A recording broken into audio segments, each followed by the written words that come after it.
जगदलपुर में पीसीसी प्रवक्ता शिल्पा देवांगन ने प्रेस वार्ता कर कहा, भाजपा द्वारा महिला आरक्षण को लेकर लगातार भ्रम फैलाया जा रहा है। बस्तर संभाग मुख्यालय जगदलपुर के राजीव भवन में बस्तर जिला कांग्रेस कमेटी के शहर अध्यक्ष सुशील मौर्य की अध्यक्षता में पीसीसी प्रवक्ता शिल्पा देवांगन ने आयोजित प्रेस वार्ता को संबोधित करते हुए कहा, भाजपा द्वारा महिला आरक्षण को लेकर लगातार भ्रम फैलाया जा रहा है कि कांग्रेस और विपक्षी दलों ने महिला आरक्षण बिल का समर्थन नहीं किया, इसलिए संसद में बिल पास नहीं हो सकी।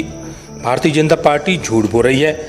महिला आरक्षण बिल यानी नारी शक्ति वंदन अधिनियम 2023 106वां संविधान संशोधन 2023 में संसद के दोनों सदनों में पारित हो चुका है और राष्ट्रपति द्रौपदी मुर्मू इस पर हस्ताक्षर भी कर चुकी हैं तथा यह कानून भी बन चुका है। इस दौरान उप नेता प्रतिपक्ष कोमल सेना, महामंत्री अभिषेक नायडू, अनुराग मातो, सुनीता सिंह, सुषमा सूता, जावेद खान, एस नीला, अफरोज बेगम आदि मौजूद थे। तो आज हम सच्चाई का आईना दिखाने आए हैं। झूठ की उम्र लंबी नहीं होती है और सच की लौ कभी बूझती नहीं है। आज देश में महिला आरक्षण को लेकर भारतीय जनता पार्टी की ओर से जो भ्रम फैलाया जा रहा है, आज उसका जवाब देना बहुत जरूरी है। भारतीय जनता पार्टी के नेता से लेकर के प्रधानमंत्री और मुख्यमंत्री तक बार बार ये कह रहे हैं कि कांग्रेस ने महिला आरक्षण का समर्थन नहीं किया, लेकिन मैं पूछना चाहती हूँ कि झूठ के पांव नहीं होते फिर वो दौड़ कैसे रहा है। तथ्य की बात यह है कि महिला आरक्षण बिल, जिसे हम नारी शक्ति वंदन अधिनियम कहते हैं, 2023 में दोनों सदनों से पारित हो चुका था और उसके बाद ही आदरणीय राष्ट्रपति जी ने उस पर हस्ताक्षर कर दिया था, तो वो कानून बन चुका है, परंतु वो धरातल पर अवतरित अभी भी नहीं हुआ। राष्ट्रपति जी की मंजूरी के बाद भी वो अवतरित नहीं हुआ है। तो प्रश्न यही उठता है ना, इस बिल के आधार पर तुरंत आरक्षण प्रभावी हो सकता था, परंतु ढाक के 3 पात वाली राजनीति कब तक चलेगी?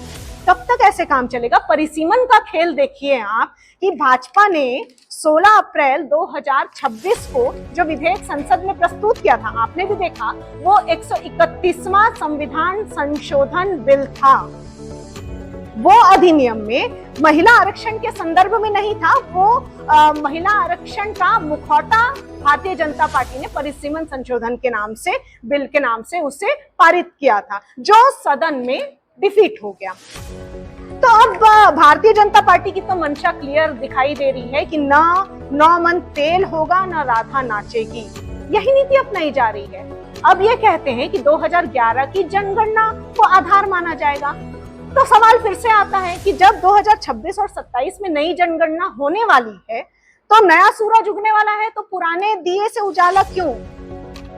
महिला आरक्षण के विषय में है तो महिला आरक्षण लागू करने में देरी क्यों हो रही है? कांग्रेस ने हमेशा, आप इतिहास देख लीजिए, राजीव गांधी जी के समय से लेकर के महिलाओं को आरक्षण देने और निर्वाचित क्षेत्रों में महिलाओं को मौका देने के लिए अपनी भूमिका निभाई है। 1993 में तत्कालीन प्रधानमंत्री जी ने इसे लागू किया। कांग्रेस ने हमेशा ये कार्य किया है। 15 लाख से ज्यादा जनप्रतिनिधि आज कार्य कर रहे हैं। बीज हमने बोया था जो आज पेड़ बनकर फल फूल रहा है, और ये कांग्रेस की सोच का परिणाम है।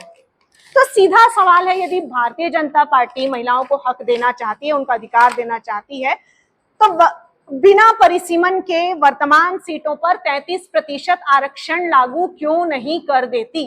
सवाल स्पष्ट है। आज ही की कंडीशन में भारतीय जनता पार्टी 33% आरक्षण लागू क्यों नहीं कर देती, और इसके विपरीत वो भ्रम फैलाने की कोशिश कर रही है। और इसी विषय पर आज की प्रेस वार्ता थी। बहुत बहुत धन्यवाद।